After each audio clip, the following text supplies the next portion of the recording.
আপনার আমাকে ভোট দিবেন কি দিবেন না সেটা তো পরের ব্যাপার, কিন্তু গণভোটে যে আপনি ওই জায়গায় না দিয়ে আসবেন, সরকার তার প্রচার চালাবে, গণভোটের পক্ষে হোক বিপক্ষে হোক, তার প্রচারটা থাকবে হচ্ছে একদম জাতির কাছে স্পষ্ট, এবং বারবার বার্তাগুলো জাতির কাছে দিতে হবে যে এই 5টা প্রশ্নের উপরে আপনি আপনার মতামত দিবেন, যেটি এখনো শতভাগ জানে না। আমার যে রাজনৈতিক দর্শন, এটাতে আমি কখনো বিশ্বাস করি না যে ধর্ম নিয়ে কোনোদিন রাজনীতি হয়, অতএব এটা নিয়ে আলোচনা আমি বেশি দূর আগাতেও চাই না। এবং আমাদের মহান নেতা মৌলানা আব্দুল হামিদ খান ভাসানী স্পষ্ট বহু সমাবেশে বলেছে যে রাজনীতির ভেতর ধর্মকে এনে জগা খিচুড়ি পাকাবে না। তো যাই হোক, আমরা মানে সব ইসলামিক দলগুলো যে ইসলামকেই প্রতিনিধিত্ব করে এটাই বাকি গ্যারান্টি আমি তো দেখি না। একটা ইসলামিক ওনারা তো বলেও না, দলগুলো তো ওনারা তো এটাও বলে না যে ইসলাম আমরাই তো একমাত্র ইসলামের প্রতিনিধি, এটা বলেও না। এবং করে সেটা তো আমি মানে দেখি না। আর এবার যারা ইসলামিক দলগুলো একসাথে যারা নির্বাচন করছে, আমি জানি না তারা মহিলা প্রার্থী কতজন দিয়েছে, আমি বলতে পারি না। তাদের কি কোনো মহিলা প্রার্থী আছে? আচ্ছা, যাই হোক, এখানে হয়তোবা ধর্মীয় বিষয় বৈষম্য বা কি আমি বলতে পারি, সব ব্যাখ্যাতে আমি যাব না। তবে নির্বাচন কমিশনের উচিত ছিল বাধ্যতামূলক করা যে প্রত্যেকটি রাজনৈতিক দলকে ন্যূনতম এত শতাংশ মহিলা ক্যান্ডিডেট দিতে হবে। এরকম যদি সংসদে যদি এটা বাধ্য, মানে এরকম যদি থেকেই থাকে, তাহলে এটা নির্বাচনে থাকবে না। সংরক্ষিত মহিলা আসন তো আছে, সংরক্ষিত মহিলা এখন নাই, এখন তুলে দিছে, সেটা উচ্চ কক্ষ উচ্চ কক্ষ। সেটা তো মানে আপনার গণভোটে হ্যাঁ নার উপরে এটা নির্ভর করবে যে ওটা হবে কিনা। এই আর একটা জিনিস হচ্ছে যে আমাদের রাজনৈতিক দল বাংলাদেশ কংগ্রেস জুলাই সনদে স্বাক্ষর করে নাই, তাদেরকে আমন্ত্রণও জানানো হয় নাই। কিন্তু এর অর্থ এই না যে আমরা গণভোটের বিপক্ষে। গণভোটে যাওয়া মানে কি হ্যাঁতে ভোট দেওয়া, মানে গণভোট উচ্চারণ করলেই কি আপনি মনে করবেন এটা হ্যাঁর জন্য? সেটা কিন্তু না, এটা নার জন্য হতে পারে। অতএব এটা জনগণকে ঠিক করতে দেন। তবে আমি মনে করি যে এখনো বাংলাদেশের শতভাগ রাজনৈতিক দলগুলো তো সবকিছু কর্মী টর্মী মিলে কত এখন বর্তমানে, বেশি তো হবে না পার্সেন্টেজ, আমাদের যদি 16-17 জনগণ হয় রাজনীতি করে, আমি বলি যে প্রায় শতভাগই আপনার জনগণ বলতে পারে না যে এই গণভোটের যে প্রশ্নগুলি কি, এখনো এটা মানে কারো কাছে ক্লিয়ার না। তবে হ্যাঁ, ঠিক আছে, আপনার নির্বাচনের তফসিল যেহেতু ঘোষণা হয়েছে, নির্বাচন একটা হবে, এবং গণভোটের প্রচারটা কিন্তু এটা সরকারের দায়িত্ব, এটা কোনো রাজনৈতিক দলকে চাপিয়ে দেওয়াটা ঠিক হবে না। কারণ এটা চাপিয়ে দিলে পরে হবেটা কি, যদি কেউ পক্ষে বলবে, কেউ নার পক্ষে যাবে, কেউ আপনার হার পক্ষে যাবে, এবং এভাবে যখন তারা প্রচারণা করতে শুরু করবে, তখন আলটিমেটলি দেখা যাবে যে এখানে মানে যারা ভোট দিতে যাবে তাদের মধ্যে একটা কনফিউশন তৈরি হবে। এটা সরকার একটা প্রচারণার মধ্যে থাকুক, কিন্তু সরকারকে আবার একটা ভূমিকাতে থাকতে হবে যে ওনার প্রচারটা একদম হার জন্য থাকবে, এটা খুব কঠিন ব্যাপার। উনি প্রচারটা হার জন্যই করবে, কারণ এতগুলো কমিশন গঠন হয়েছে আপনার, সেই আপনার বিশাল একটা অনুষ্ঠান করে জাতীয় সংসদের সামনে তো স্বাক্ষর হয়েছে, যেটাকে জুলাই সনদ বলা হয়, এবং বাস্তবায়নের জন্যই সেটা করেছে।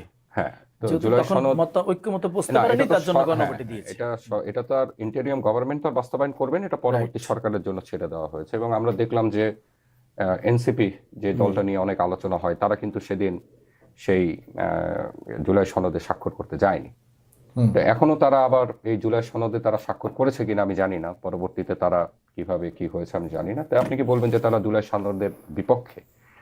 ওখানে অনেকগুলো বিষয় এখনো আমাদের কাছে ক্লিয়ার না, এটা সরকার করতে পারছে না। তবে গণভোটের বিষয় কোনোভাবেই সরকার কোনো রাজনৈতিক দলকে নির্বাচন চলাকালীন অবস্থায় এই দায়িত্ব দেওয়া যাবে না। এটা সরকার সম্পূর্ণভাবে তার রাষ্ট্রের যে অর্থ আছে সেটা দিয়ে তারা করবে।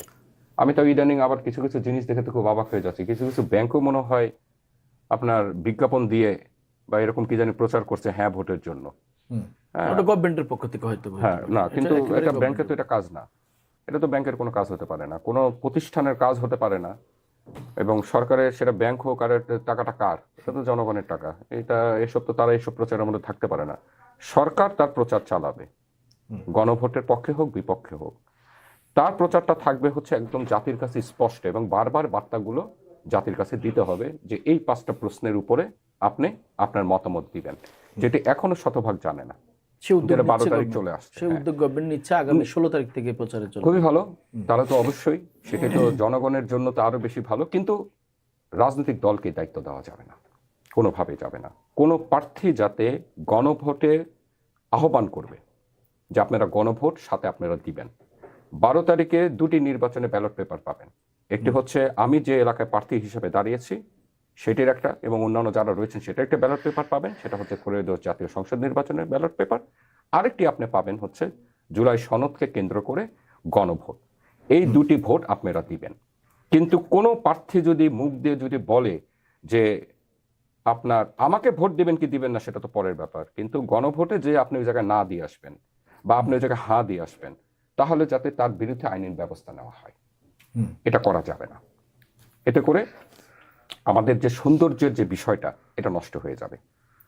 এটা সরকার আইনি কোনো বাধ্যবাধকতা উচিত হবে না, এটা নিয়ে একটা বিতর্ক তৈরি হয়ে যেতে। তাহলে আমরা যদি এই যে আপনি যখন বললেন, দেখবেন যে আপনি আমি আপনার কাছে একটু জানার জন্য বলি, যে আপনি বললেন যে জনগণ জানে না আসলে কি কি বিষয়গুলোর উপরে হা না করবে, তাহলে জনগণকে জানাবে কারা? কে জানাবে? সরকার সরকার যথেষ্ট পর্যাপ্ত হতে পারে, আমি আপনি বলতে পারি কি না না না, আপনি বলছেন প্রার্থী বলবে না। না না, প্রার্থী আহ্বান করবে, কিন্তু প্রার্থী যদি সেই সময়টা হঠাৎ করে যদি বলে বসে যে তোমরা যে নাতে ভোটটা দিয়ে আসবা, এটা উচ্চারণ করা মাত্রই তার বিরুদ্ধে যাতে আপনার আচরণবিধি এরকম একটা করতে হবে। যে তো হচ্ছে অনেক বলা হচ্ছে যে এটা করা যাবে না। ভোটে দেওয়া মানেই হলো ধরুন পাকিস্তান না ভোট দেওয়া মানে বাংলাদেশ, তো এই ধরনের হ্যাঁ এই যে জিনিসগুলো সরকার আর ওই রাজনৈতিক নেতারা কি আসলে মুখোমুখি অবস্থানে চলে আসলো না, এটার জন্য সবগুলো মুখোমুখি অবস্থানের জন্য কিন্তু এই সরকার যে ইন্টেরিয়াম গভর্নমেন্ট সে নিজেই দায়ী, সেই জিনিসগুলোকে তৈরি করেছে।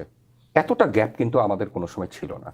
দেখেন এমন একটা নির্বাচন যে সময়টা আমরা আজকে 13টা নির্বাচনে পা দিচ্ছি, আমরা এর আগে নির্বাচনগুলো খেয়াল করে দেখেন কত ধরনের জোটযুক্ত ফ্রন্ট কত কিছু দেখেন। আপনারা তো আসতেছেন না, হীরা ভাইরা আসতেছেন না, অন্যরা এর তো বাধা নাই। আমাকে একটু কথা বলতে আপনি বললে আমার হয়, আমি আপনার ইন্টারফেয়ার করি, ঠিক আছে? আমি বলি আপনাকে, দেখুন হীরা ভাইরা যখন নির্বাচনটা করছে দেখেন ওনাদের কিন্তু কোনো জোট নেই, আসন সমঝোতা, এবং ওখানে কিন্তু যারা দল বিলুপ্তি করে দিয়ে যারা প্রার্থী হয়েছে বিএনপির কাছ থেকে যারা নিয়েছে, আবার এদিকে জামাত কিন্তু তার নিজস্ব কোনো প্রার্থী মানে জোটগত কোনো প্রার্থী মানে একটা থাকে না যে একটা জোটের নাম থাকে, সেই হিসাবে কিন্তু কেউ এখানে নির্বাচন। সেই কথাটা তো আমি ক্লিয়ার করলাম, জোট নেই কার্যত এখন, এখানে জোট থাকলে নাম থাকবে, লিডারশিপ থাকবে, একটা ভালো, এটা আইডিওলজি থাকবে। কিন্তু ঘটনা হচ্ছে যে হীরা ভাইরা যে দলগুলো আজকে বিএনপির সাথে একদম তাদের সমঝোতা, তাদের মার্কা যেটাই হোক, একদম স্পষ্ট করে বোঝা যাচ্ছে যে বিএনপির সম্পূর্ণ সমর্থন নিয়েই তারা নির্বাচনটা করছে। সম্পূর্ণ তাদের লোকবল, তাদের ভোট, তাদের আস্থা, তাদের সবকিছু নিয়ে কিন্তু একটু ইন্টারফেয়ার করছি। ব্যক্তিও আপনি হয়তো ভুল ধারণা আছে, ইন্টারফেয়ার করছি আমরা আমাদের মার্কায় করছি, আমরা আমাদের গরুর গাড়ির মার্কায় নির্বাচন করছি। হ্যাঁ, আপনি বলতে পারেন আপনার এই বক্তব্য তাদের জন্য সঠিক যারা নিজের মার্কাকে বিলুপ্ত করে, নিজের চরিত্র আইডিওলজিকে বিলুপ্ত করে অন্যের মার্কা নিজেকে বিলিয়ে দিয়েছে। আপনার বক্তব্যটা তো তাদের জন্য স্পষ্ট। হয়তো আপনি এখানে উপস্থিতির জন্য বলছে, আপনাকে না, এরকম অনেক করছে তো ভাই, ওটাই বলতে চাইছে। যারা বিলুপ্তি করে গেছে তারা চলে গেছে, আমি কথাটা বলেছি, আপনি শুনেন নাই, আমি কিন্তু এটা বলিনি যে এটা না। আমার কথাটা হচ্ছে রাষ্ট্র পরিচালনা করবেন, ভবিষ্যতে যাতে আওয়ামী লীগের মতো 14 দলের মতো অবস্থা যাতে না হয় ভবিষ্যতে, এটা খেয়াল রাখবেন। এটা ভবিষ্যৎ বলে দিবেন ইনশাআল্লাহ। ভবিষ্যতে আমরা সত্যের পক্ষে সবসময় থাকব, জনগণের পক্ষে।